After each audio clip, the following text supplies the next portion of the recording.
Un saludo para todos. Gracias de nuevo por estar aquí conectadísimos con nosotros. Estamos llevando a cabo nuestro cuarto día y recuerden, estamos en el octavo Foro Colombiano de Gobernanza de Internet. Gracias por estar con nosotros y no olvide que todas sus apreciaciones y preguntas las puede formular en nuestro canal de YouTube. Ahí tenemos habilitada la plataforma para que usted lo haga y también puede estar muy participativo con el numeral FGI Colombia en Twitter. De igual manera, seguirnos en nuestras redes sociales, @FGI Colombia. Son las iniciales de nuestro foro. Le queda súper fácil para que usted esté muy participativo con nosotros. Nos preparamos para el panel. Ciberseguridad estará a cargo de Mintic, Movistar, capítulo colombiano de ISOC Universidad Javeriana. Las redes sociales se han convertido en una herramienta que va más allá de la interacción. Por allí pasan múltiples negocios, pero ante su constante aumento es necesario ser conscientes de los riesgos que se derivan del uso de las plataformas digitales. Nos acompaña en la moderación Marta Liliana Sánchez, capítulo colombiano de Internet Society. Será nuestra moderadora y quiero contarles un poco de su trayectoria. Es ingeniera de sistemas, máster en ciberdefensa de la Universidad de Alcalá de España y doctorada en Derecho Internacional en temas relacionados con el ciberespacio. Experiencia profesional como jefe de tecnologías en la Fuerza Aérea Colombiana. Fue creadora y directora de la Maestría de Ciberseguridad y Ciberdefensa de la Escuela Superior de Guerra de Colombia, primera asesora nacional de seguridad digital del gobierno colombiano y también miembro fundador y presidenta también de Internet Society Colombia, capítulo Colombia, autora del libro de los retos del derecho internacional en los conflictos armados en el ciberespacio. Ha sido docente, conferencista nacional e internacional en temas de ciberseguridad y ciberdefensa. Actualmente es docente de planta de ciberseguridad en la Maestría de Seguridad Digital y coordinadora del Centro de Excelencia Javeriana CyberPro de la Pontificia Universidad Javeriana de Bogotá. Bienvenida. Aprovecho para presentar a quienes la acompañarán como panelistas. Carlos Arias, director de ventas de Fortinet Colombia. Como director de ventas para Colombia, Carlos Arias está a cargo de la operación comercial de Fortinet en el país. El señor Arias es también responsable por el desarrollo y ejecución de estrategias comerciales con canales de venta y distribución. El ejecutivo cuenta con una amplia experiencia de más de 25 años en la industria. Ha ocupado diferentes posiciones relacionadas con la visión global de las tecnologías de la información y la seguridad. En los últimos años, ha liderado equipos de ventas en empresas de tecnologías como Unisys, Microsoft, IBM y Cisco. Ingeniero de sistemas, egresado de la Universidad Piloto de Colombia. Además, tiene un título del programa de perfeccionamiento directivo de la Universidad de La Sabana. Bienvenido también. Judy Benavides Castro, psicóloga de la Pontificia Universidad Javeriana, jefe del Centro de Internet Seguro, vigías y vocera de Red Papás, a cargo de la efectiva protección de los derechos de niñas, niños y adolescentes, especialmente en los entornos digitales. Bienvenida a este panel. El intendente Julio López, CAI virtual de la Policía Nacional. 19 años al servicio de la Policía Nacional y 14 investigando delitos informáticos en Colombia. Se ha desempeñado y se desempeña actualmente como jefe del grupo investigativo contra los fraudes informáticos del Centro Cibernético Policial adscrito a la Dirección de Investigación Criminal e Interpol. Docente del primer Seminario Internacional de Delitos Informáticos en Ecuador, participante de varios eventos, Trainer to Trainers by COICA, impartido por funcionarios de la International Cooperation Section Korea National Police University en el curso de investigación contra el cibercrimen. Ahí tiene, doctora Marta, sus panelistas y los escuchamos. Muchas gracias y buenos días a todos los que están conectados y a nuestros panelistas. Hoy tenemos un foro muy interesante y muy actual que vamos a tratar sobre ciberseguridad en las redes sociales, los desafíos, vulnerabilidades y dependencia pues de todos nosotros y en especial también de los jóvenes y los niños. Esta situación que ha venido pasando recientemente en las redes sociales nos lleva a que abordemos este tema tan importante para todos, toda la comunidad. Ya solo ahorita, el 4 de octubre de 2021, Facebook, el gigante de las redes sociales, literalmente desapareció de Internet. Tampoco se encontraron sus aplicaciones de WhatsApp e Instagram. Asimismo, el 8 de octubre volvió a presentar fallas. La razón, pueden ser varias, pero la que más nos explicaron fue una razón técnica, donde una configuración defectuosa del sistema de enrutamiento que borró todas estas rutas donde se mueve la información entre los servidores de la empresa, negando el acceso a todos los servicios digitales de sus empleados y de más de 3 millones de usuarios, pues causó un revuelo mundial, ¿no? Este incidente ilustra claramente uno de los problemas de resiliencia cibernética del Internet y de seguridad. Por otro lado, también esta interrupción se produjo la mañana después de que el programa 60 Minutos americano emitiera un segmento en el que la denunciante de Facebook, ex empleada Frances Haugen, afirmara que la compañía está al tanto de cómo se utilizan sus plataformas para difundir el odio, la violencia y la desinformación, y que Facebook ha tratado de ocultar esta evidencia. Además, Hagen afirmó que Facebook priorizaba el crecimiento de la red sobre la seguridad. Obviamente, Facebook ha rechazado estas afirmaciones, ¿no?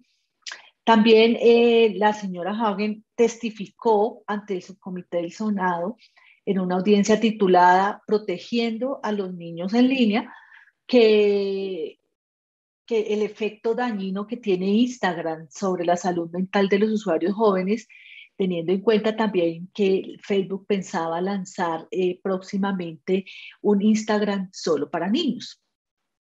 Pues es una problemática que involucra pues obviamente a todos los miembros de la sociedad. Esto no pasa solo en Facebook, ¿no? Esto es un ejemplo muy reciente y en sus redes aliadas, sino que también pasa en todas las plataformas. Hemos visto caídas de comunicación en varias redes sociales, de pronto no tan impactantes debido a la magnitud de Facebook y que es pues la primera red mundial donde la mayoría de personas estamos conectadas, pero pues obviamente el tamaño y el contexto es lo que nos lleva a hablar del tema. También porque las redes sociales, como decían en la presentación, pues se ha convertido en esa herramienta que no solamente nos permite una interacción social, sino donde pues hay un negocio muy grande, no solo para Facebook, que mueve billones de dólares en este negocio, sino a la gente involucrada que crean sus negocios, que viven de los anuncios y que el ciudadano día a día pues usa para mover mucha parte de su economía que ha llevado a que pues sea una herramienta casi fundamental. Entonces, el tema de la permanencia, la conectividad en las redes sociales no es un problema menor para, para todas estas personas que están conectadas a Facebook y a las redes sociales en sí. Por eso también nos lleva a otro lado, a pesar que tiene muchas ventajas, tiene muchas desventajas de ciberseguridad, de problema mental de los niños, los jóvenes, las personas que están siempre conectadas. Sabemos que la ciberseguridad, según el Foro Mundial, está entre los 10 principales riesgos de la humanidad, así que nos conlleva a que estemos debatiendo siempre estos temas de cuál es el impacto real de las redes sociales en toda la sociedad. Es un desafío y queremos hoy tratarlo con nuestros panelistas que nos ayuden a entender en los diferentes ámbitos, tanto de delitos que ocurren en las redes, el problema que tienen los niños jóvenes al estar tan hiperconectados a estas redes y de la parte también comercial y operativa de estas redes, por qué se caen estas redes y por qué pasa todo esto y si en algún momento nos quedaríamos casi que desconectados por un tiempo superior. Entonces son preguntas que queremos tratar hoy con todos nuestros panelistas. Inicialmente pues tendremos dos preguntas generales que van a responder cada uno de nuestros panelistas y luego unas preguntas específicas. Entonces, inicialmente, la primera pregunta que tenemos para ellos es, ante los últimos acontecimientos pasados con Facebook y en estos momentos donde los medios digitales han cobrado gran relevancia en nuestras vidas, ¿cuáles pueden ser las principales consecuencias o impactos que podemos tener como personas, empresarios o emprendedores ante una interrupción prolongada de las redes sociales. Y bueno, aquí inicialmente queremos que Carlos empiece esta ronda de respuestas.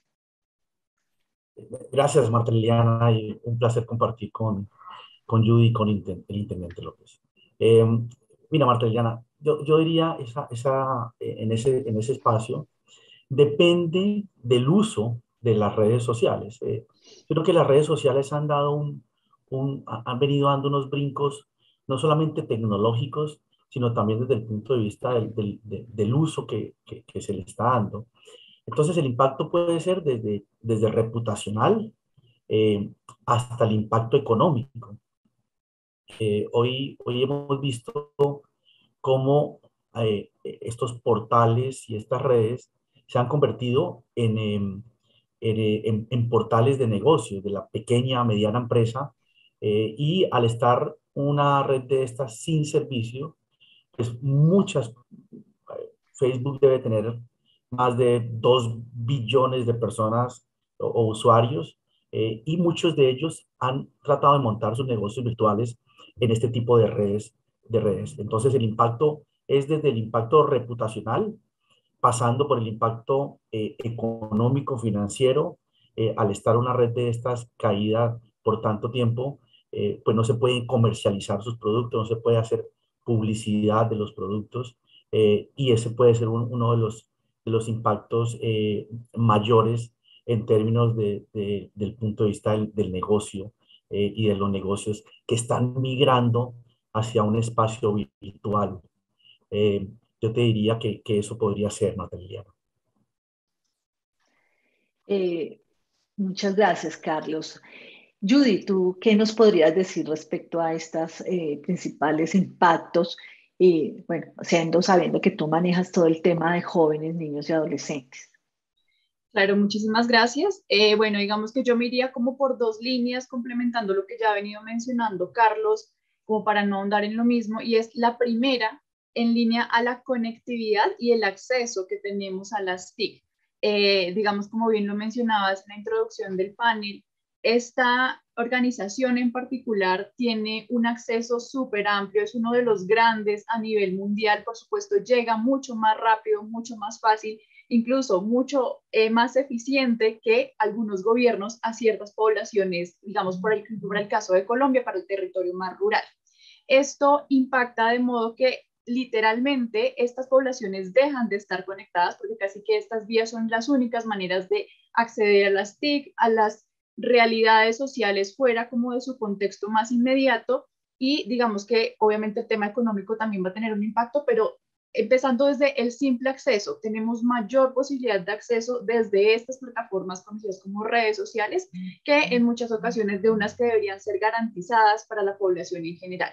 Por otro lado, mencionabas también esta abierta publicación en referencia al impacto que ha tenido en particular pues Instagram y en su respaldo Facebook en la salud mental de menores de 18 años. Si bien estas encuestas publicaron resultados, casi que el 40% de los usuarios que estamos en Instagram tenemos una distorsión de esa imagen corporal y nos sentimos menos atractivos que como nos sentíamos antes de empezar a compararnos en estos entornos. Quienes más impacto empiezan a tener son las mujeres menores de 18 años, las adolescentes. Aquí pasa algo adicional, y es que si bien la plataforma está creada para que yo pueda acceder, o mejor, que yo deba acceder a ella a través de después de los 14 años, también es muy cierto que pues niñas, niños también sienten mucha atracción por estas plataformas y empiezan a acceder desde mucho antes. Entonces, si este es el impacto, el resultado que tenemos sobre adolescentes entre los 14 y los 18 años, pero no tenemos un resultado tangible de cuando son más pequeños y que sabemos, digamos, desde ese cotidiano tienen un acceso, también hay un tema adicional a indagar, y es como cuál va a ser ese impacto que va a tener sobre estos que son más pequeños, que están como en unos procesos adicionales de desarrollo de ese autoconcepto, y por supuesto esto cómo va a afectar. Ahora, este tema de salud mental nos habla que las redes sociales no solamente están en esa disponibilidad de la economía, sino también de la socialización y de la recreación. que además cuando entramos en pandemia y todo pasa a entornos digitales, pues casi que se convierte en el único espacio en el que estas situaciones suceden. Y se cae de un momento a otro, también empiezan a aparecer unas cosas que son el síndrome de abstinencia.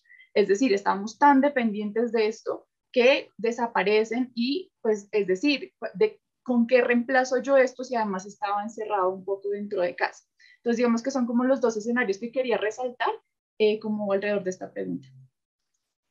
Muchas gracias, Dios, muy interesante. Ya ahorita después retomamos ese tema más adelante. Y Intendente Julio, ¿tú qué piensas desde este punto, desde el punto ya un poco más del gobierno y de las entidades de policía que tú manejas? ¿Cuáles son esos impactos que han visto con esta interrupción de las redes sociales?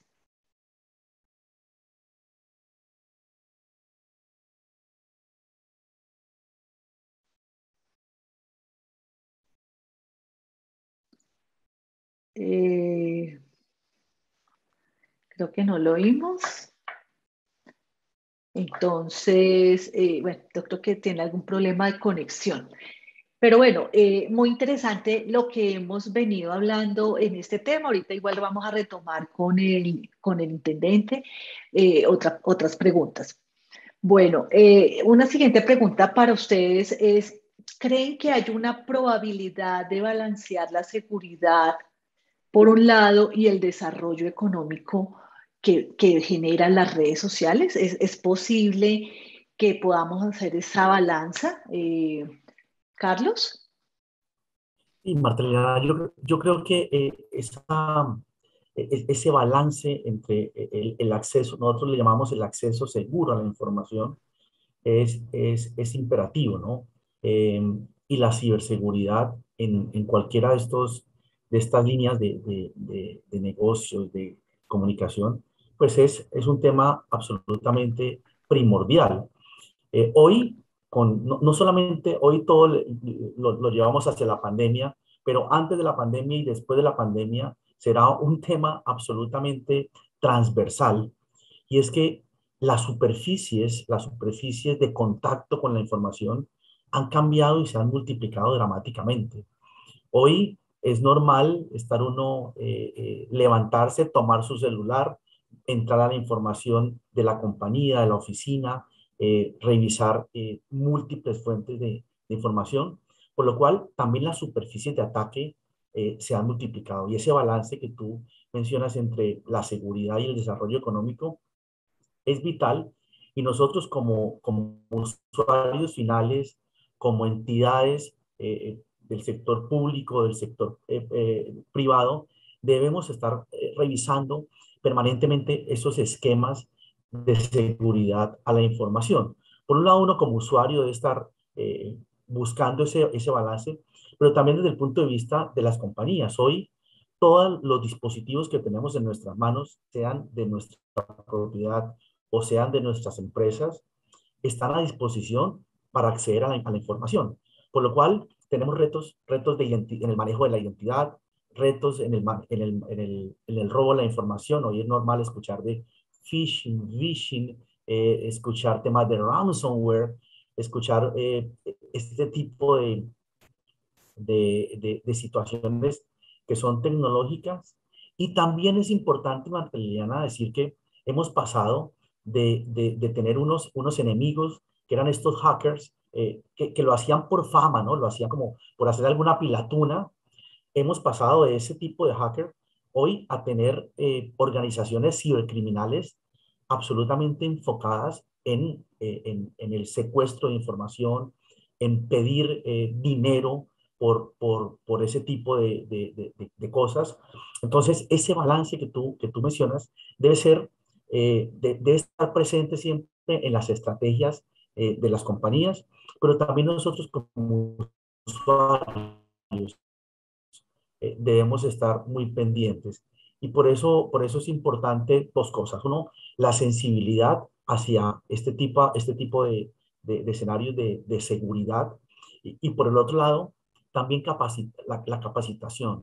Estar leyendo permanentemente, entendiendo, en el caso de nosotros en Fortinet, hemos abierto el pensum, la capacitación de temas de ciberseguridad al público en general y al público empresarial también. Porque hemos pasado de ese hacker que buscaba esa fama a organizaciones realmente ciberdelincuentes. Entonces, ese balance entre la seguridad y el desarrollo económico no solamente es posible, sino que es necesario. Debemos estar promoviendo el buen uso, el buen acceso a la información. Hoy no importa dónde esté, Marta Liliana, no importa qué dispositivo tengo en la mano, la posibilidad de acceso a la información es múltiple y debemos tener en cuenta esas estrategias de ciberseguridad integrales prácticamente por defecto para que los usuarios no estén llegando a escenarios de robo de información, de robo de identidad, de secuestro de información. Y eso es imperativo en el mundo actual, en este mundo cada vez más virtualizado. Sí, Carlos, creo que es algo vital estos dilemas de la seguridad y el desarrollo económico, la seguridad y la privacidad. Son temas que siempre las redes sociales y todas las tecnologías digitales nos presentan, por eso estos retos, por eso así se llama, son retos y desafíos que pues las tecnologías digitales vinieron para quedarse, ya no podemos decir, a menos de que pase algo muy relevante, que vamos a apagar el internet y vamos a continuar nuestra vida. Creo que esta caída de Facebook nos ha puesto a pensar esto precisamente, qué tan dependientes somos y qué pasaría si no están ahora, ¿no? En esta nueva realidad que vivimos. Entonces, muy interesante lo que nos dice, pero hay otro punto de vista que yo creo que Judy tiene, es bueno, aquí, ¿qué prima entonces? ¿La seguridad de nuestros niños, jóvenes y adolescentes o el desarrollo económico de la sociedad y de algunos poderes económicos? ¿Qué crees, Judy?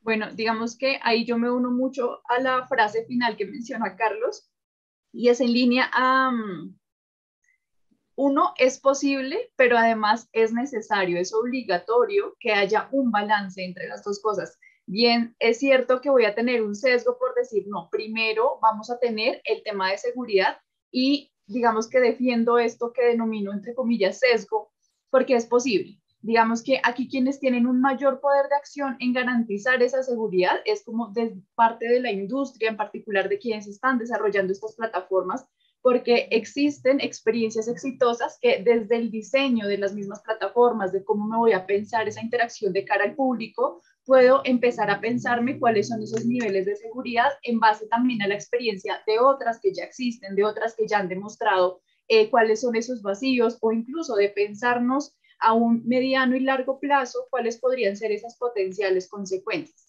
Aquí hay algo adicional que quiero rescatar y es que hoy en día Internet es accesible para todo el mundo, para todas las edades. Y esto es algo súper importante que se tenga en cuenta en este momento de pensar esas estrategias de seguridad, porque si yo tengo una plataforma, un espacio digital en el que probablemente no sea muy adecuado tener menores de 18 años, ¿cuáles van a ser esas estrategias que voy a tener como para tener un cuidado antes incluso de lanzar esta plataforma al mercado?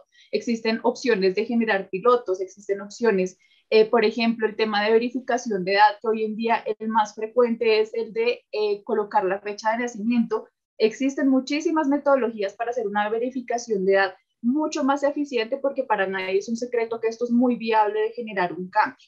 Entonces, aquí también, digamos, si estoy haciendo un marco específico sobre el tema de industria, porque son como el primer actor que aparece en este tema de generar esas estrategias de seguridad, también es importante mencionar que hay otros actores que también deben involucrarse en este aspecto desde esas primeras fases, que son gobierno, desde esa regulación, desde decirnos de qué manera las plataformas o las tecnologías de la información y las comunicaciones van a acceder a nuestro público nacional. Por supuesto, medios de comunicación, en la manera en cómo se divulga esa información, en cómo nos cuentan si es un espacio o no seguro, si es un espacio dedicado a un público en particular, y que desde sociedad civil, cada uno de las ciudadanas y los ciudadanos nos comprometamos a indagar cuál es el mercado que está abierto y también cómo involucrarnos de cuál es el mercado que queremos consumir según esas estrategias de seguridad que hay o no dentro de las plataformas. Sí, creo que es algo que tiene que ir en conjunto, como lo dices. Ya las redes sociales van a seguir y nuevas invenciones surgirán, entonces debemos siempre estar pensando en la seguridad. Esto es imparable y yo creo que ya es nuestra nueva realidad. Y como tú lo dices, y el Internet es para todos, ¿no? El Internet, la idea es que en algún momento sea para todos y todas, eh, y ojalá de una calidad y de unos contenidos regulados, ¿no? O regulados no, amplios para todos, que todos puedan acceder. Desafortunadamente, pues no es debemos llegar en algún momento a ese tema. Bueno, ahora aquí está Julio, el intendente López. ¿Tú crees que es posible balancear la seguridad en las redes sociales y fuera de eso que ellas generen un impacto económico?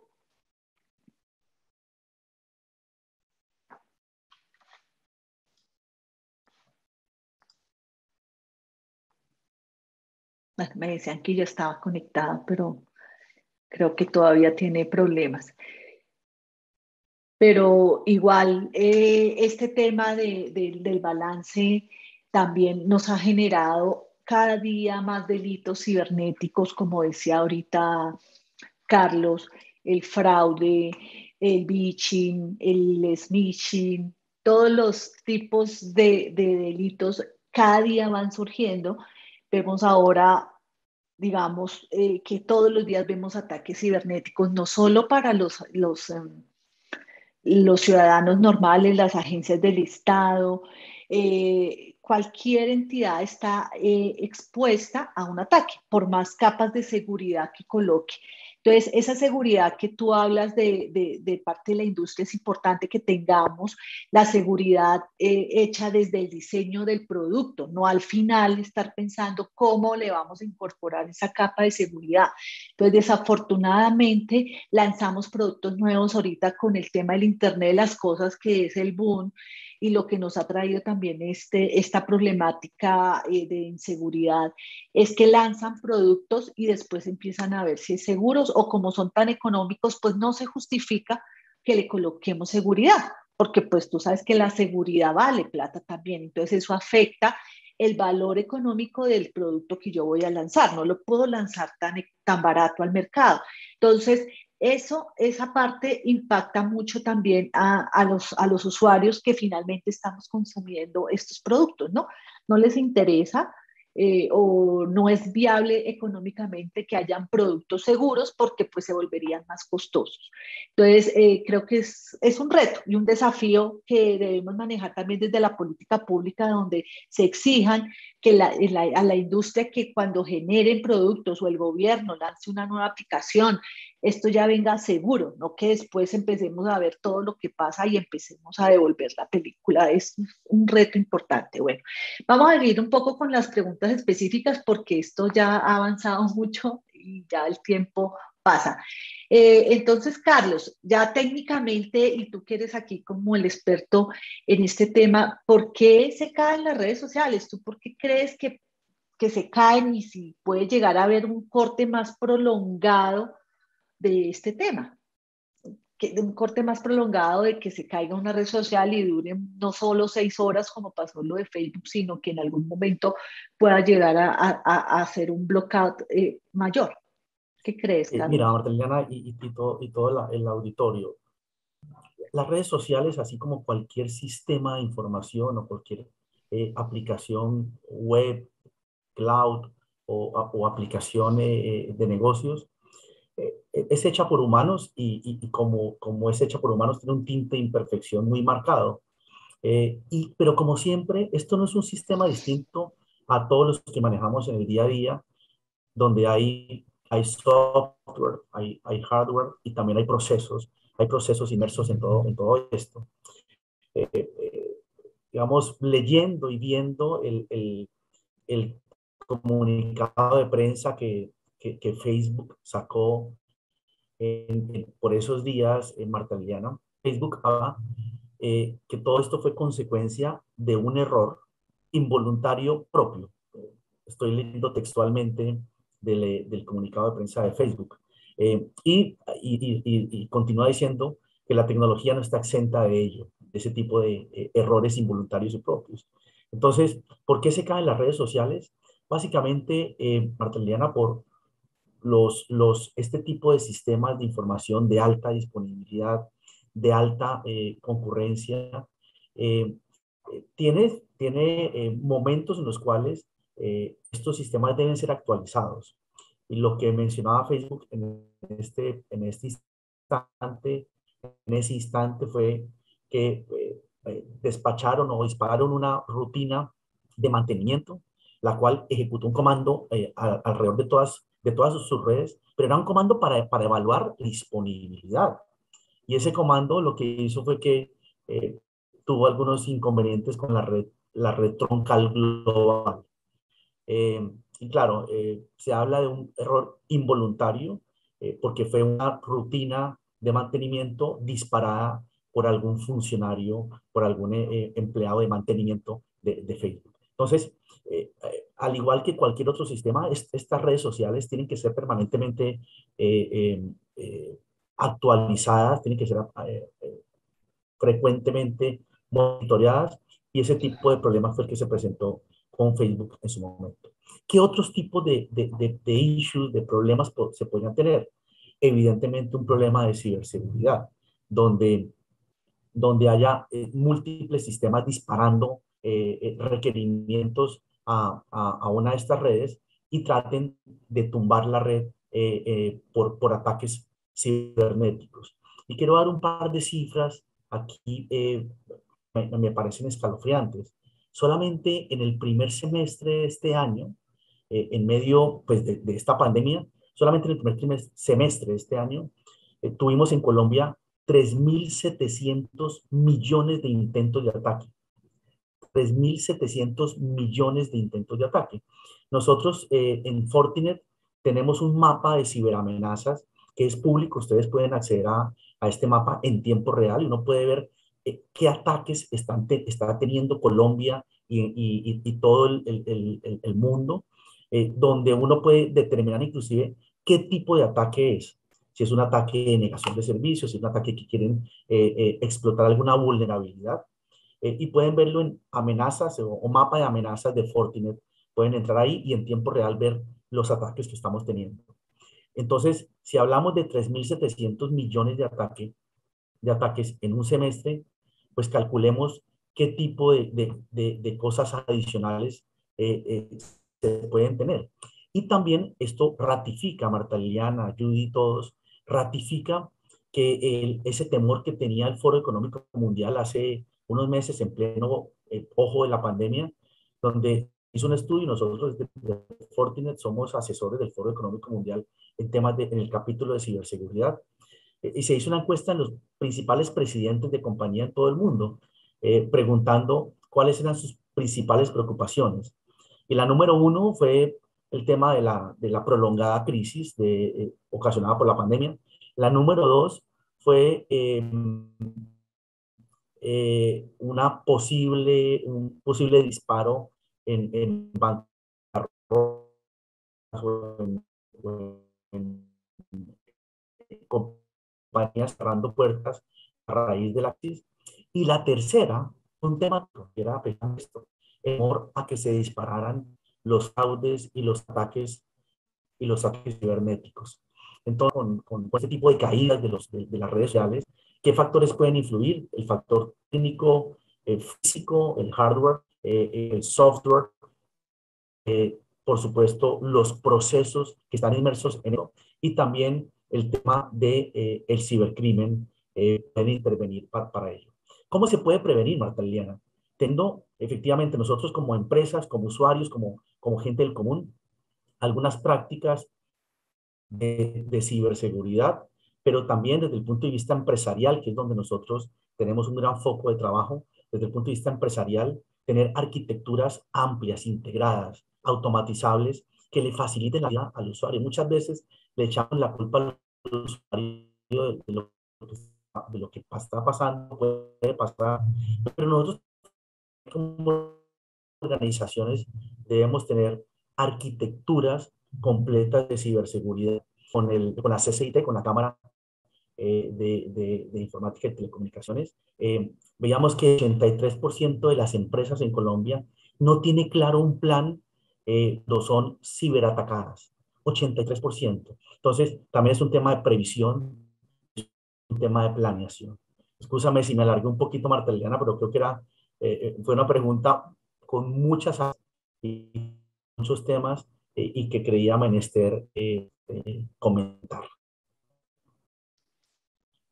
Sí, es importante que todas las instituciones pues tengan una estrategia de ciberseguridad, una política y todas estas capas de protección para tratar de mitigar, ¿no?, los riesgos, porque creo que, como se dice, que el ataque puede llegar. Lo importante es estar preparados para mitigar este riesgo, para que el impacto sea lo menor posible, para que la disponibilidad de la información y los sistemas sea casi del 90% y se recupere todo muy fácil, estar protegidos ante una crisis. Y esto pues es la base, digamos, de toda esta pirámide de la ciberseguridad, ¿no? Y como uno de los puntos también muy importantes es el entrenamiento y la capacitación de todas las personas que interactúan con estos medios digitales, que yo no sé ya ahora si hay alguno que no interactúe. Antes nos enfocábamos un poco, no, que hay que capacitar a los de sistemas y a uno que otro. Ahora es toda la institución que debe de haber una campaña de concientización y sensibilización. O sea, ya no hay nada que no involucre casi que algo digital.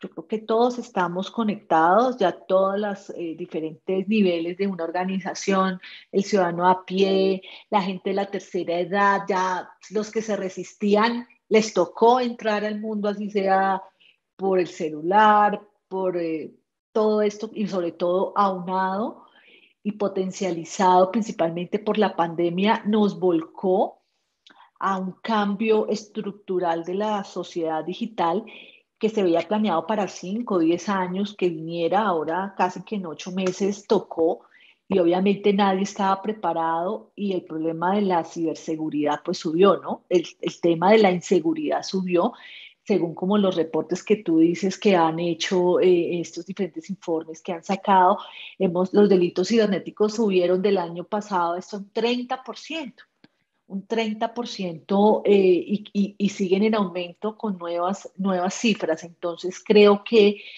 tenemos que estar muy protegidos y ser como conscientes de que la seguridad digital no se aleja mucho del sentido común y del sentido básico que tenemos cuando salimos a la calle normal, ¿no?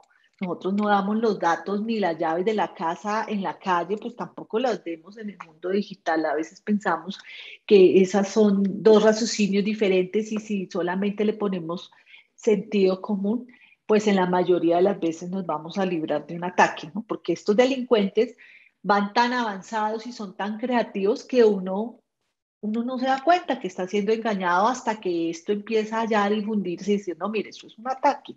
Gente experta en ciberseguridad ha sido vulnerada, o sea, las entidades más protegidas, el FBI, entidades de Estados Unidos han sido vulneradas, pues imagínense el ciudadano a pie, el ciudadano normal que no está pues muy consciente de este tema. Entonces, muchas gracias, Carlos, súper importante lo que nos dices. Y pues Judy, no sé si me están oyendo. Sí, ¿no? Sí, perfectamente, sí, señora. Ah, bueno. Bueno, entonces vamos a seguir ahora con Red Papás. A ver, también para ver otra perspectiva es, ¿tú qué crees? ¿Qué tipos de daños se pueden generar entre los jóvenes y niños en este uso excesivo y sin control de las redes sociales? Tú ya nos hablabas algo de la salud mental y obviamente creo que es algo de todo esto que ya nos mencionaste un poco, pero pues ya podemos profundizar. ¿Y qué regulaciones hay? O sea, yo, porque, pues sí, todos estamos conscientes, todos tenemos de pronto hijos, hermanos, nosotros mismos nos vemos afectados por el uso de las redes sociales. distorsionamos un poco la realidad, pero pues sí se está haciendo algo en el mundo o en Colombia para proteger sobre todo a la población más vulnerable que somos los niños jóvenes, que son los niños jóvenes y adolescentes en este mundo digital y teniendo en cuenta estas iniciativas de Facebook de crear un Instagram para niños. ¿Tú qué crees? Bueno, voy a contestar esa pregunta en dos líneas. La primera como en referencia al tema del el uso excesivo, que creo que además no solamente afecta a los menores de 18 años, sino a todos los que somos usuarios de estas plataformas, pero pues digamos que centrándome en ellos.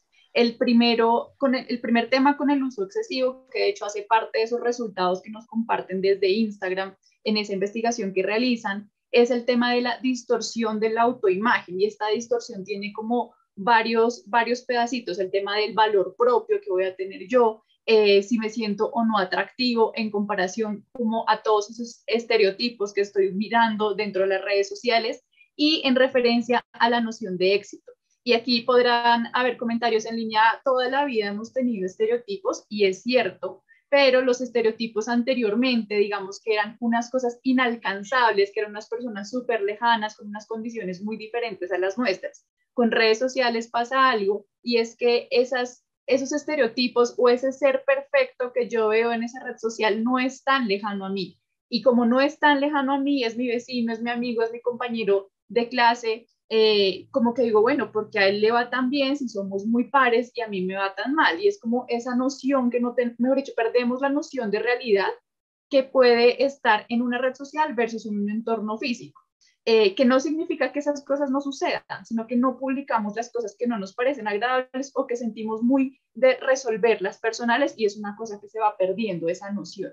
Y la segunda también es en línea de ese uso excesivo, es el tema de ese potencial de adicción. Las redes sociales en particular tienen unos sistemas de recompensa que generan que pues para mí sea satisfactorio permanecer horas. Y yo cuando me doy cuenta he estado un tiempo navegando y pero 2, 3 horas en que digo pues no he hecho mayor cosa que revisar un contenido visual o de texto. Pero adicional hay algo que pasa especialmente entre los más jóvenes y es el temor a perderse de algo. Entonces, casi que se convirtió en ese canal en el que yo me entero de la realidad, bien sea social, bien sea de mis compañeros más cercanos. Y si no estoy ahí, mejor dicho, perdí la noción, no estoy casi que en línea al mundo en el que estoy viviendo. Entonces, eso en línea al uso excesivo y en referencia a la parte de sin control, digamos que lo aterrizaría también a sin acompañamiento, especialmente pensando en menores de 18 años que por supuesto ese acompañamiento se traduce de forma diferente cuando los niños son más pequeños a cuando ya tienen cierto nivel de independencia, como lo son los adolescentes, que además es una necesidad para ellos. Y acá empiezan a aparecer cuatro grandes categorías de riesgos sobre las cuales no voy a profundizar, pero sí quiero mencionar que son los riesgos de contenido, de conducta, de contacto, o incluso los contractuales, que incluso somos parte también potenciales víctimas los adultos, pero que no tenemos esas nociones claras. Entonces aquí la invitación también es a empezar a enterarnos de qué son esos riesgos, qué significan, qué puedo hacer ante ellos y buscar estrategias como para acompañar esa navegación, porque también es importante mencionar que es necesario que niñas, niños y adolescentes también tengan interacción con los entornos digitales, es decir, no generar capas restrictivas, porque parte de lo que está pasando es que ellos deben desarrollar estas herramientas para su vida futura en términos laborales, pero también para su vida presente en términos de socialización, incluso hoy también académicos. ¿Tú crees, hablando del tema, que hay como una edad en los cuales, que es un tema que se ha debatido mucho, ¿no? Que hay una edad como propicia para que estos niños empiecen a andar en el tema digital o cuál sería como esa recomendación? Mira, sí existen recomendaciones generales en términos del uso de la edad. De hecho, para los más pequeños, los bebés, se recomienda ojalá no exposición a pantallas. Esto principalmente porque el tema de la luz azul que reflejan estas pantallas puede generar como algunos, no sé si la palabra sea propiamente daños, pero sí algunos retrocesos en el desarrollo cerebral de los más pequeñitos. Entonces, la idea es como ojalá en los primeros años de vida, ¿no? De 3, 4 años ya empezar a hacer una exposición hacia pantalla, siempre muy acompañado.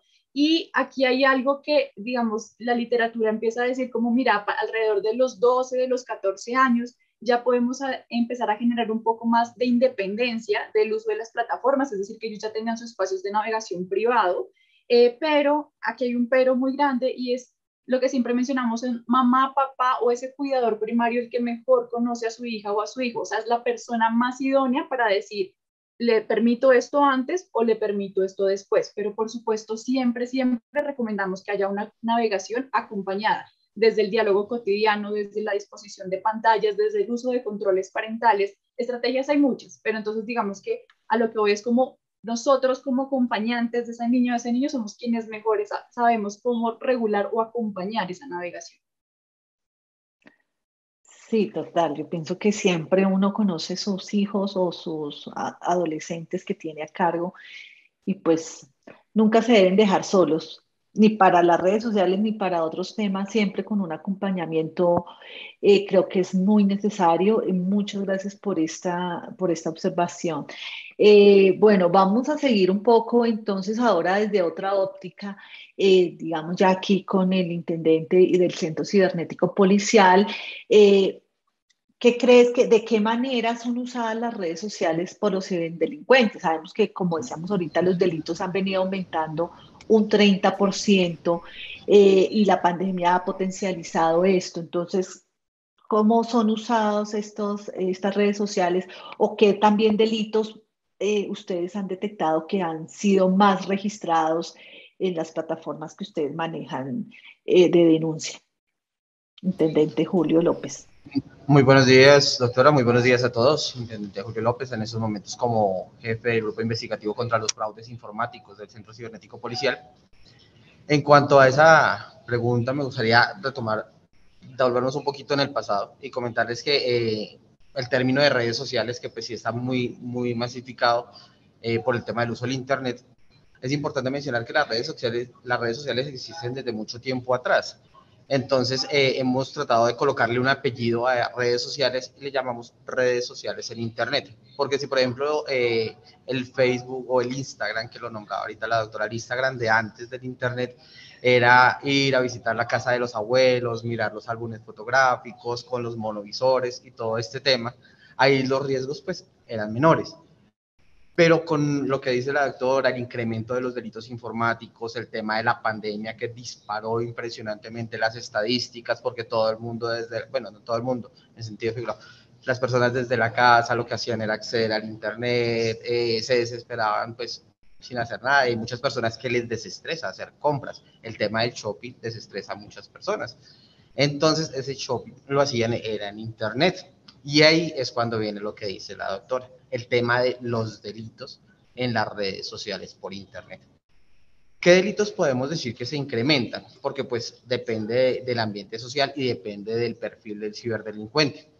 Si digamos, por ejemplo, el mayor atractivo para los ciberdelincuentes y el que los motiva a usar muchísimo las redes sociales en internet es ese anonimato que brinda esa red mundial, tanto en la web superficial, lo que conocemos todos a través del buscador de Google, como también en la misma Deep Web y en la Darknet, que pues obviamente son diferentes.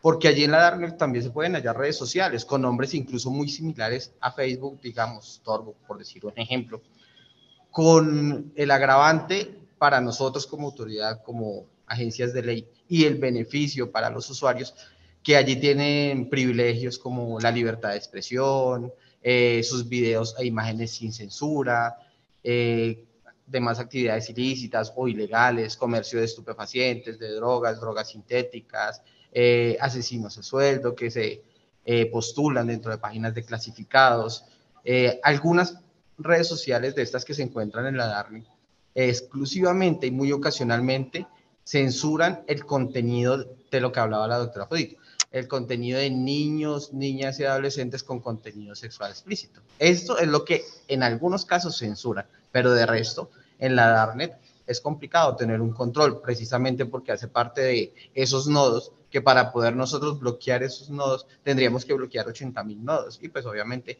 no, ni es legal, porque obviamente no se le puede bloquear el derecho a todas las personas, a ese derecho a la libertad de expresión y todos sus temas y a la intimidad, incluso porque ellos se conectan de manera anónima. Y ahí es donde vienen las técnicas especiales de investigación para poder llegar a estas organizaciones criminales. No obstante, obviamente, Para los ciberdelincuentes que prefieren lo que es el fraude y las estafas, pues ellos ven muchísimos más clientes potenciales para ellos en las redes sociales normales, lo que es Facebook, Instagram, Badoo, Tinder, Hi-Fi, todas esas redes sociales que comúnmente se conocen, tienen muchísimos más usuarios y les ofrecen muchísimas más posibilidades de víctimas. Entonces aquí es cuando se crean las empresas criminales muy bien constituidas, con unos roles y con unas proyecciones de oferta, demanda, análisis económico de cómo pueden hacer sus empresas criminales, y adicionalmente le agregan técnicas de ingeniería social, que eso le permite obtener la cantidad de información para cometer los delitos. Veíamos recientemente en las noticias el tema de la vacuna, que es el boom ahora, que las personas quieren estar vacunadas, quieren su carnet para acceder a diferentes sitios, y estos ciberdelincuentes son tan capaces de crear sitios de phishing para lograr aprovechar el tema de la vacuna y sustraerle a las personas las fotografías, porque les piden en algunos casos la selfie, les solicitan una selfie, les solicitan la foto de la cédula por ambas caras, les solicitan todos sus datos. ¿Para qué? Uno dice, ¿para qué los delincuentes les sirve una selfie? Pues ahí está el tema de la creación de las cuentas bancarias, la bancarización digital, el tema de las cuentas CABs que se crean solamente desde un celular y se les requieren solamente los datos de los que están impresos en la cédula de ciudadanía y ocasionalmente la fotografía, pues para hacer el tema de la validación de que se trate de la misma persona. Entonces, estos estafadores y estos defraudadores son contentos en las redes sociales, publicando productos muy económicos, digamos los tapabocas tan económicos, el tema de los trajes de bioseguridad. Claro, la gente dice, estoy en la casa, voy a aprovechar para comprar económico y vender un poco más costoso y ahí me gano algo, porque muchas personas también perdieron su empleo formal por el tema de la pandemia. Pero si ya nos vamos a otro ambiente diferente que no sea el de los estafadores y defraudadores, incluso los créditos, los falsos créditos en internet que le dicen que le prestan así esté reportado y lo que hacen es sustraerle los datos a las personas. Podemos hablar de compartir los enlaces con phishing, que pues obviamente los lleva a páginas que no son, o los enlaces que descargan malware, tanto en el celular como en el computador. Esos enlaces que descargan malware, que se encuentran en la Darknet a precios muy económicos, y lo que se hace constantemente por el Centro Cibernético Policial y el Centro de Capacidades para la Ciberseguridad de Colombia es tratar de bloquearle los accesos en nuestro país. El tema es que le descarguen un espía, siendo así, con un ejemplo muy básico y de lo que pasa comúnmente, que descargan una espía en el dispositivo celular, y hoy en día en los teléfonos celulares la mayoría de personas tenemos las fotografías, tenemos videos, muchas personas tienen fotografías íntimas, videos íntimos, información personal, documentos del trabajo, documentos personales, rutas, incluso cuando entra uno a Google Maps le permite observar por qué rutas ha estado esta persona, cuáles son sus sitios predilectos, cuáles sitios visita, sus registros de llamadas, quiénes son sus contactos, que desde ahí se desprenden otros delitos como la estafa que se hacen pasar por un contacto mío y le venden dólares y resulta estafado, los recordatorios, alarmas, una gran cantidad de información porque muchas personas tienen casi, por ser exagerado, la mitad de su vida vinculada con un teléfono o con un computador portátil. Entonces, hay delincuentes que van allá con el tema del malware a la vanguardia para obtener todos esos datos. ¿Para qué? Para muchísima información adicional. Si le llegan a encontrar fotos o videos íntimos, lo que hacen es extorsionar, hacer que las personas les consignen dinero, incluso en bitcoins, porque el bitcoins también, o las criptomonedas en general, para no satanizar solamente el bitcoin, las criptomonedas son complicadas de hacer un seguimiento, un rastreo, es un proceso complejo que como no está centralizado, entonces el desgaste es mucho más amplio para saber dónde está una billetera o cómo se ha hecho la distribución de estas criptomonedas a través de diferentes billeteras. Pero otro perfil podríamos mencionar, doctora, es el tema del ciberdelincuente que le encanta traficar con droga, con estupefaciente, que gracias a muchos programas de televisión se creen los supernarcos, pero ahora son cibernarcos. Entonces se toman sus fotografías así con armas, con afiches de diferentes mujeres, bueno, en fin, uno ve unos perfiles en algunas redes sociales, tanto en la red superficial como en la dark, que uno dice, uy, ¿quién es? Pero ellos que están con este tema de tráfico de las drogas sintéticas, que es lo que más se comercializa ahora en las discotecas, que algunas discotecas parece que no hubieran cerrado en pandemia, sino que incrementaron sus ventas. Entonces, ellos utilizan mucho el Facebook también, el Instagram y las redes sociales superficiales. A pesar de que las publicaciones muchas personas las reportan, no solamente las agencias de ley, sino cualquier persona natural las puede reportar para que estas redes sociales, de acuerdo a sus políticas de privacidad, las bloqueen o les eliminen las cuentas, pues ellos vuelven y crean nuevas cuentas. En lo que es el Deep Web y en Darknet, sí, ellos pueden seguir comercializando comúnmente y pues incluso tienen también bastantes clientes a nivel nacional e internacional, porque es una problemática que al momento que se conectan en la Darknet, es difícil saber si la persona realmente está en nuestro país, porque como lo hacen conectándose a redes y a nodos de diferentes países, entonces uno ve una persona así con rasgos muy colombianos, que está conectada en Rusia, en otros países, y pues obviamente sí está conectado incluso desde acá mismo, desde Bogotá. Entonces, así cada perfil del ciberdelincuente lo que aprovecha es eso, el anonimato en Internet para poder cometer sus delitos. Y si describimos muchos cada uno en su campo, sería bastante la lista, doctor. No, pues muchas gracias. Sí, evidentemente las características del ciberespacio, el Internet, el anonimato, la rapidez con que se pueden hacer las cosas, la facilidad, los bajos costos que debe invertir una persona para hacer esto. Necesita solo una conexión, Wi-Fi, un computador. No tiene que haber estudiado mucho, sino más bien ser como practicar en este tema, ¿no? Entonces, digamos, como siempre se analiza, esto es algo asimétrico, o sea, no necesita tener mucho potencial para poder atacar hasta una red muy grande, estructural de un Estado, sino tener unas habilidades y practicar y analizar a fondo y tener tiempo y una motivación, ¿no? Y en este caso, la mayoría son una motivación económica, como tú lo dices, es robarle a los ciudadanos, extorsionar a los niños, que eso es algo grave, como tú lo dices, es uno de los delitos que, pues al menos está muy amplio en la mayoría de los países, esto de la explotación sexual a niños, niñas y adolescentes, también por internet, como decimos, esto pasa en la vida física, pero pasa en la vida digital. Entonces, importante lo que nos dices.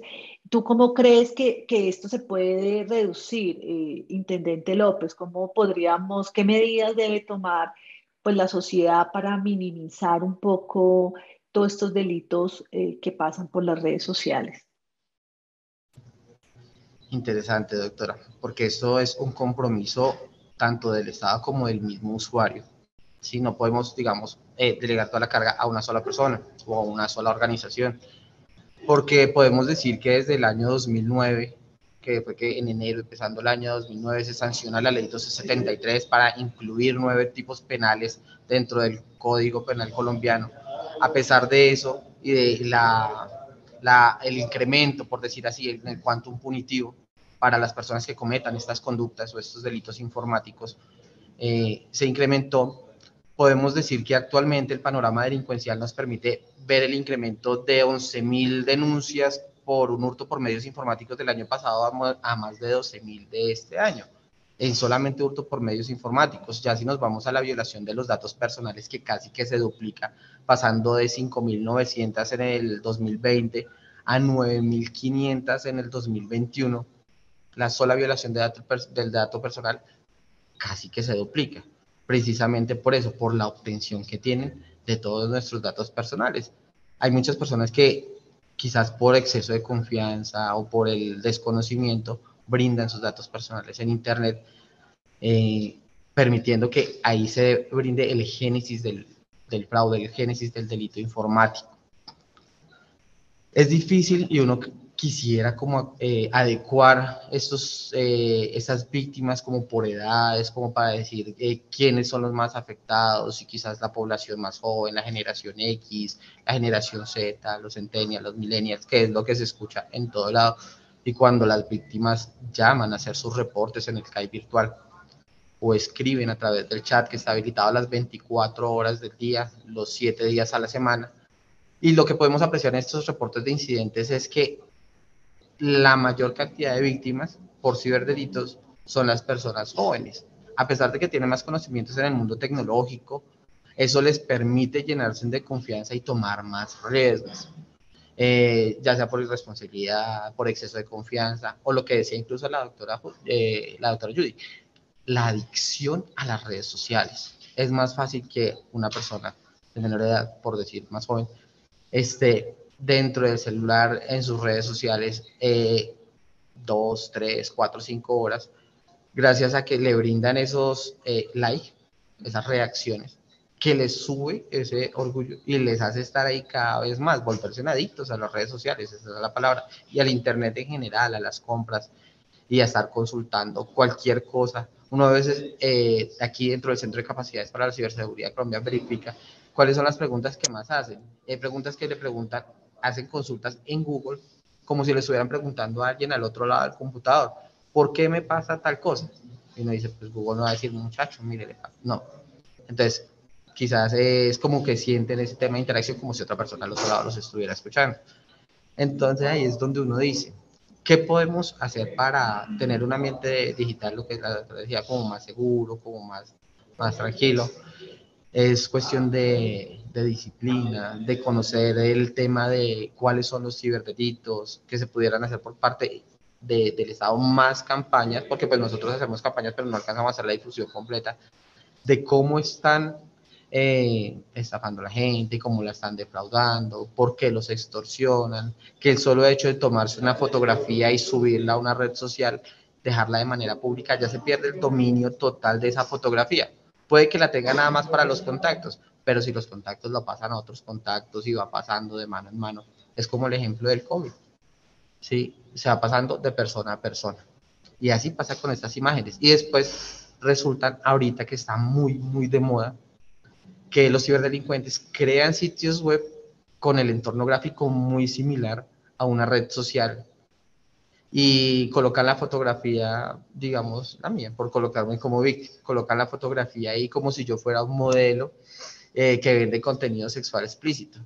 Pues a pesar de que dudo mucho que vayan a pagar por mis fotos, no falta la persona que ingresa por curiosidad y ingresa los datos de las tarjetas de crédito, que es los que les están solicitando, y después de que ingresen los datos y le digan enviar, se pierde absolutamente el control de los datos, no se sabe a dónde van a ir a parar. Y estos sitios web y estos formularios están en países que ni siquiera hacen parte del convenio de Budapest, para no decir no, nos van a brindar la información. Entonces se pierde totalmente el dominio de esa información.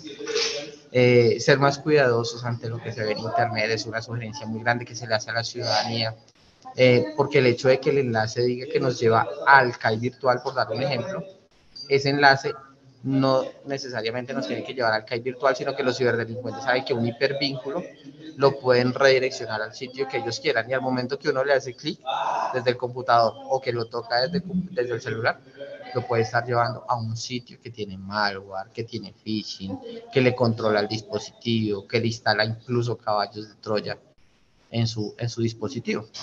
Entonces, eso por la parte de los ciudadanos, los mayores de edad, podríamos decir.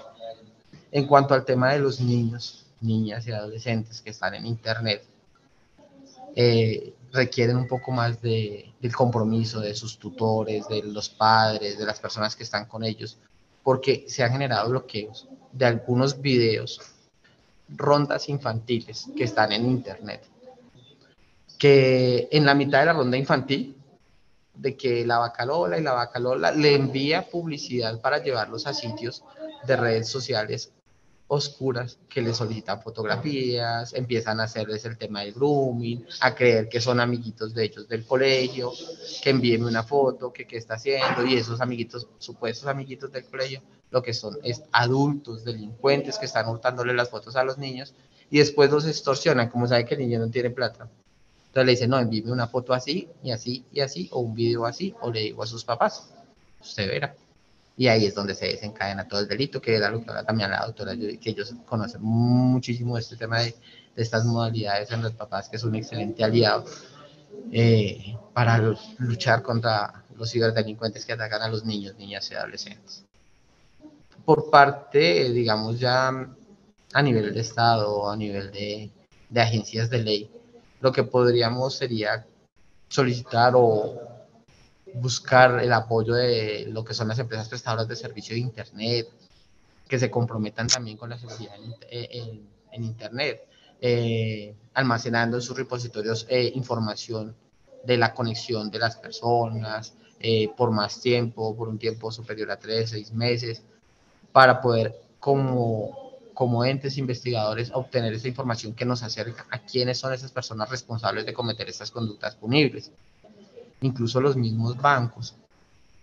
Sería interesante que obviamente eso genera muchísimos costos y eso lo conocemos nosotros en los frentes de seguridad bancarios a los que asistimos, y con las mismas entidades bancarias sabemos que genera muchísimos costos poder efectuar registros dactiloscópicos, biométricos, validaciones con reconocimiento facial, pero son medidas que en algún momento permitirían saber o validar si la persona que está creando una cuenta bancaria es o no es, porque es que vemos muchísimas personas que han sido suplantadas para sacar cuentas bancarias y con esas cuentas bancarias están delinquiendo. A esas cuentas bancarias solicitan dinero de extorsión, dinero de estafas, dinero de fraude, transacciones que no han sido autorizadas por el usuario que después resulta siendo víctima.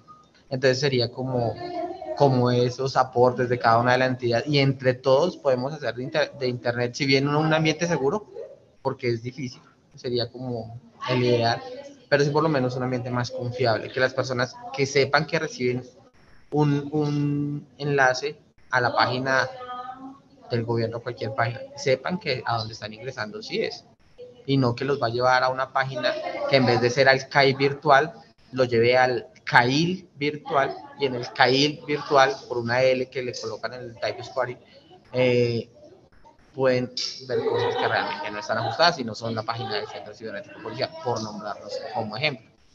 Entonces sería así un compromiso general, las campañas, que los mismos ciudadanos estuvieran documentándose y previniendo qué no deben hacer para evitar ser víctimas de ciberdelito. Que si yo sé que si me paro sobre una parte donde el hielo es muy delgado, sé que ahí no voy a caer. Cosas así por el estilo. Sí, muchas gracias. Creo que obviamente el reto, como tú lo dices, no es solamente de parte de las autoridades de policía o de gobierno, sino de muchas otras. La concientización y la capacitación en entrenamiento también desde parte del sector académico la hemos venido también potenciando, digamos. Yo trabajo con la Universidad Javeriana y claro, se han venido a crear nuevos programas, tanto de concientización, programas de maestría en seguridad digital, diplomados, que involucran a todos los actores. Hasta hemos creado un centro de excelencia de seguridad cibernética donde se puede hacer entrenamientos más prácticos, no solo en temas de ataques, sino también de concientización. Entonces, yo creo que también la academia tenemos una responsabilidad porque esto es de todos los actores y universidades como la Javeriana, pues obviamente también han venido aportando y creciendo de la mano de desafortunado, de, pues digamos, de todo este episodio inseguro en las redes sociales y en general en las plataformas digitales. Tenemos unos comentarios en las redes sociales que se los voy a comentar aquí a Judy, que es una también de nuestras panelistas. Andrea Rodríguez dice, es importante generar grupos de apoyo desde nuestros hogares. No se trata de prohibir, sino de enseñar el uso de las herramientas para que ellos sepan identificar riesgos y saber cómo actuar. Yo creo que es algo que sea Judy. ¿Tú qué comentario tienes al respecto, Judy? Totalmente de acuerdo. De hecho, muchas veces desde muchos lugares hemos venido hablando de lo que es la alfabetización digital y pareciera que fuese un mensaje para los adultos que no nacimos con la tecnología, sino que la aprendimos a usar. Pero digamos, esto que menciona Andrea me parece súper relevante porque esta alfabetización no solo es el usar la herramienta. Como adultos y como con esa experiencia que tenemos desde el entorno físico y desde nuestros años de vida, también tenemos esa posibilidad de, digamos, como preparar a las chicas y a los chicos en el uso seguro de estas herramientas, así como enseñábamos a cruzar la calle y mirar a ambos lados, pues decir, si empiezo a interactuar con alguien que no conozco en este espacio, no dar mi información personal porque esto nos pone en riesgo. Y esa sí es una ventaja que tenemos desde la adultez y por eso insistimos mucho en el acompañamiento. Y de hecho esto se ha incluido en este tema grande de la alfabetización digital como un tema que se llama ciudadanía digital, que es básicamente ser personas empáticas en este entorno que si bien tiene unas garantías como por ejemplo el tema del anonimato, que yo puedo hacer comentarios, memes, burlas de otro sin ser identificado, pues también tener esa empatía mínima de decir, bueno, ¿qué puede estar ese otro sintiendo? En referencia a cómo me estoy comportando, lo que estoy haciendo en este espacio y de esa manera, digamos, empezar a construir una sociedad no solo en entornos físicos, sino también en entornos digitales, que no son menos reales, pero adicional que somos los adultos los que podemos empezar a enseñar el uso y el acompañamiento de esas herramientas, porque sí, no es dejar de usarlas, son herramientas necesarias, pero sí podemos acompañar muchísimo esa navegación. Sí, Judy, me parece además algo que decía el intendente Julio, es que obviamente los jóvenes al usar más las herramientas, pues son los más vulnerables, ¿no es cierto? Entonces, no se sabe cómo hacer para que ellos no estén tan conectados, no sé qué estrategias se pueden hacer para que estos jóvenes o para que los padres digan, oigan, hay cierto tiempo, o sea, habíamos dicho de la edad, no sé si tú tengas alguna recomendación de cuánto tiempo es como lo que se recomienda máximo que puedan estar estos jóvenes o qué acciones para limitar ese acceso, porque definitivamente entre más expuestos, más riesgos vamos a tener.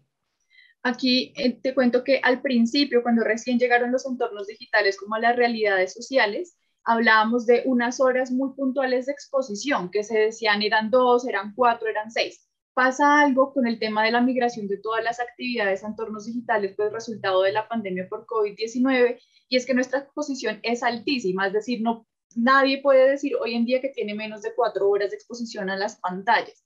¿Qué empieza a pasar? Que no hablamos ya tanto como del número de horas de exposición a pantalla, sino qué hago yo con esas horas. Porque yo puedo tener 2 horas de navegación totalmente ociosas en las que simplemente estoy como revisando alguna información que puede ser divertida, puede estar generando daño a alguien y son 2 horas. O puedo estar una cantidad, por ejemplo, de 10 horas en todo el día, pero cuántas de esas horas son parte de las actividades educativas, de relacionamiento social con mis pares o mis familiares. Entonces aquí el tema va a ser también generar ese acompañamiento, es tener esa noción de qué está sucediendo con mi hijo, con mi hija dentro de las pantallas. En referencia a la parte de recreación, que digamos podría ser este uso de pantallas para redes sociales, para plataformas de video como YouTube, como Netflix, sí hay unas recomendaciones muy puntuales, especialmente para menores de 18 años, y es que no exceda las 2 horas al día. Esto principalmente porque, digamos, como mencionaba el intendente López, existen unos sistemas de recompensa que a mí me hacen sentir más satisfecho y más en una etapa como la adolescencia donde la valoración del otro es tan determinante, en la que si yo excedo ese tiempo tengo mayor probabilidad de generar una dependencia a ese tipo de plataformas y hacia ese tipo de retroalimentaciones. Porque la retroalimentación no solo sucede en el entorno digital, sucede también en el entorno físico y es importante encontrar ese balance de las dos interacciones, especialmente en etapas de desarrollo, como son la infancia y la adolescencia, donde el desarrollo motriz también es súper importante para las habilidades que voy a desarrollar más adelante en la vida. Entonces aquí, en referencia como para dar la misma respuesta, pero de una forma más puntual, es no exceder 2 horas de tiempo de ocio en pantallas y por supuesto, digamos que también tener ese acompañamiento de toda la exposición en referencia a qué actividades se están generando. Sí. Muchas gracias, Judy. Hay otro comentario desde el auditorio. Dice Dina Santana, ¿ustedes conocen algún proyecto del gobierno que se ha vinculado a la gobernanza de Internet y cómo ayudar y programas para ayudar a la población en el medio virtual? No sé, ¿hay quién podría, Judy, sabría si hay alguna política del gobierno? Yo hablaré en referencia al Centro de Internet Seguro que justamente lanza este año Red Papás y del cual vengo en representación.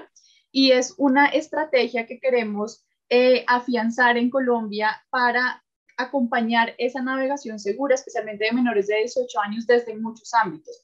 Tenemos la línea de reporte que viene funcionando desde el 2012, que es Te Protejo, que la pueden encontrar con www.teprotejo.org o el app que es completamente gratuita, que se llama Te Protejo.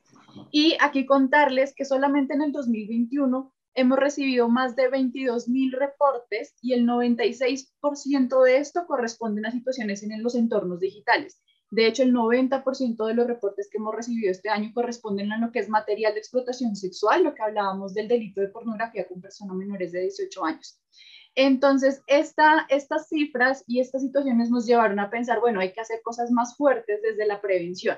Y es por eso que este año lanzamos el Centro de Internet Seguro, que se llama Vigías, una conjugación entre guías y vigías, que por supuesto esperamos puedan empezar a conocerlo, a divulgarlo y a reconocer esas estrategias adicionales a la línea de reporte, que son básicamente una línea de ayuda, una plataforma para iniciativas juveniles y un centro de conocimiento con el cual pretendemos divulgar más fácilmente la información de prevención para acompañar esta navegación segura. Qué bien. Intendente López, ¿qué otra acción de pronto desde el gobierno tú ves que tienes levantada la mano, que ves que se ha elaborado para fortalecer esta seguridad? Efectivamente, doctora, sí. El gobierno ha creado bastantes campañas para ayudar a la población en el tema del medio virtual.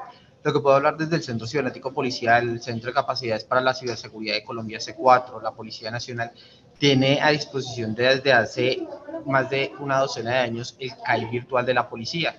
Voy a colocar aquí en el chat el enlace del CAI virtual de la policía, que es un sitio web que aparte de ser CAI virtual, que es como si fuera el CAI físico, pero en la nube, en internet, les brinda consejos de qué hacer y qué no hacer en internet. Hay boletines de seguridad de la información, donde incluso va dirigido a empresarios para que protejan sus datos en diferentes empresas, para que capaciten a sus funcionarios, que les enseñen políticas de seguridad de la información.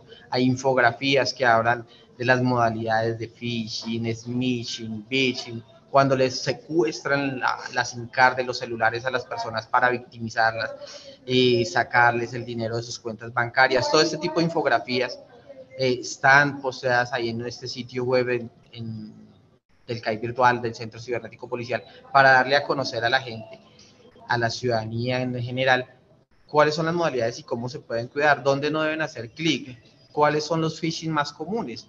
Aquí, pues, con el permiso de las entidades, hemos colocado el phishing, por ejemplo, de la DIAN, el phishing de las fotomultas, que dice, usted tiene una fotomulta, y le dan enlace y obviamente es falso y los lleva a sustraerles sus datos personales y a sustraerles el dinero.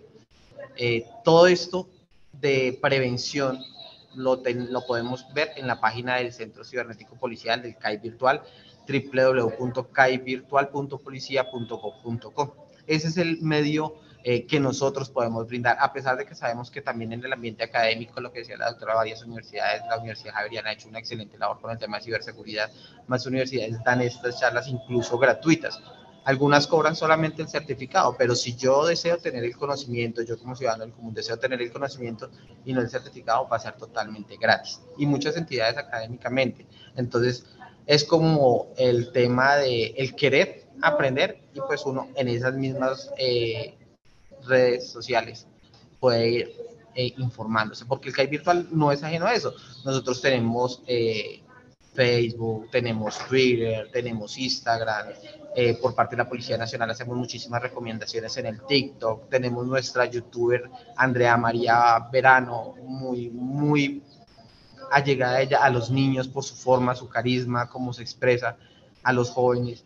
Y también la información que brinda el jefe del Centro Cibernético Policial a través de la página y a través de los medios de comunicación. Todo esto con el fin de llegar a muchísimas personas más y prevenir que se cometan los ciberdelitos. Sí, creo que una manera interesante de llegarle a los jóvenes es también con youtubers jóvenes, pero que hablen de seguridad. Es una muy buena iniciativa.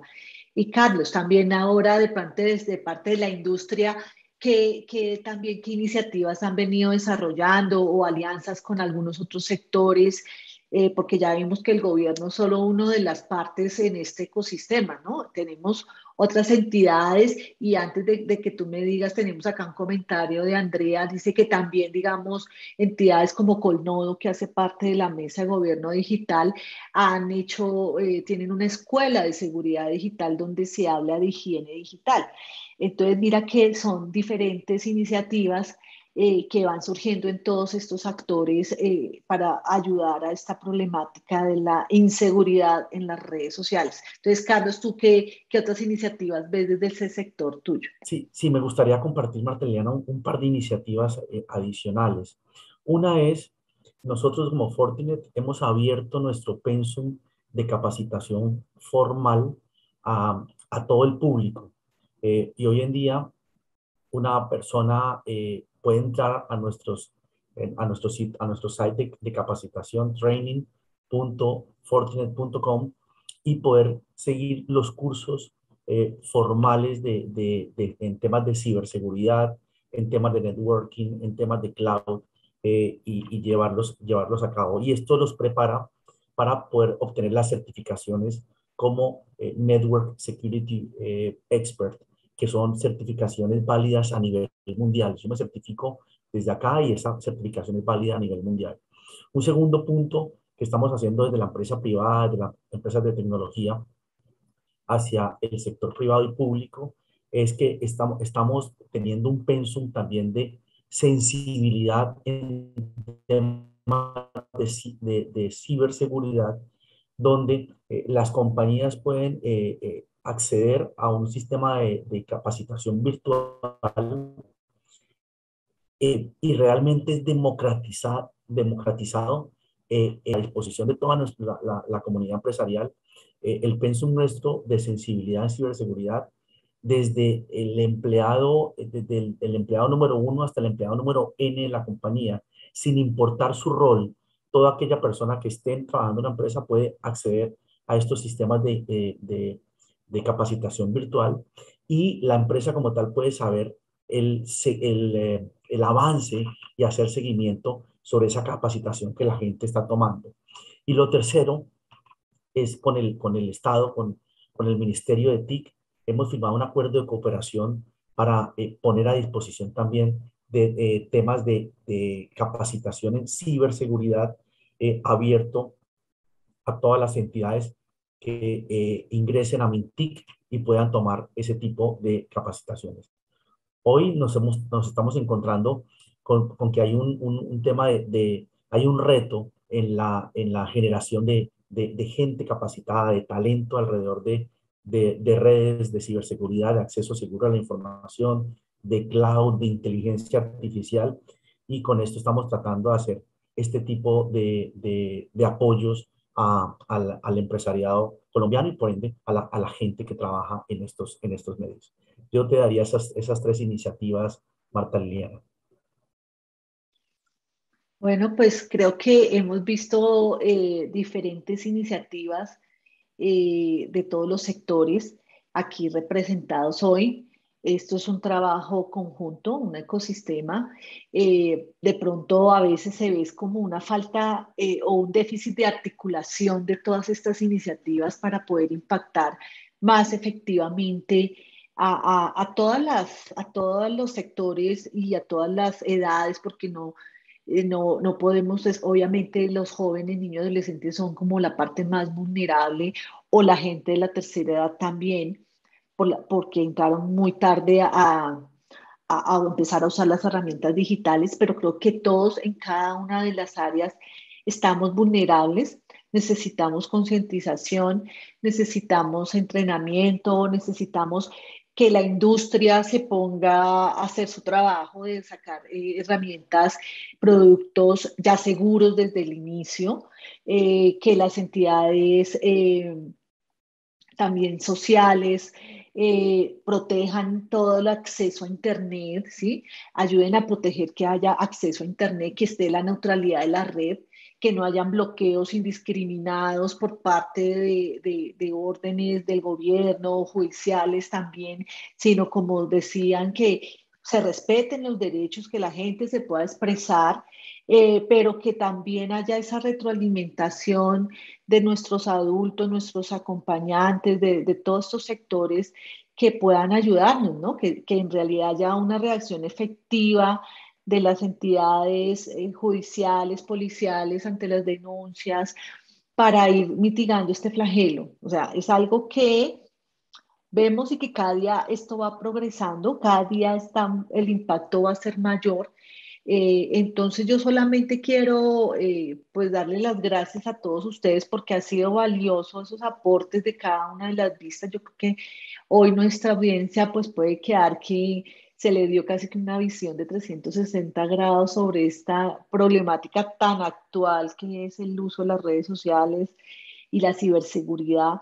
Y solamente pues esperarlos en un próximo conversatorio, que puedan participar con nosotros desde la mesa de gobernanza, que pues obviamente estamos aquí reunidos para tratar de generar esa conciencia y esa sensibilización a todos los actores del ecosistema digital, garantizando o ayudando a apoyar de que haya un Internet confiable y seguro para todos, como también es el lema de Internet Society Colombia Chapter, que también represento acá como voluntaria de esa entidad, y que pues podamos ya vivir seguros en el Internet, porque pues es algo que llegó para quedarse al menos en este siglo. Entonces, muchas gracias a todos y creo que con esto cerramos.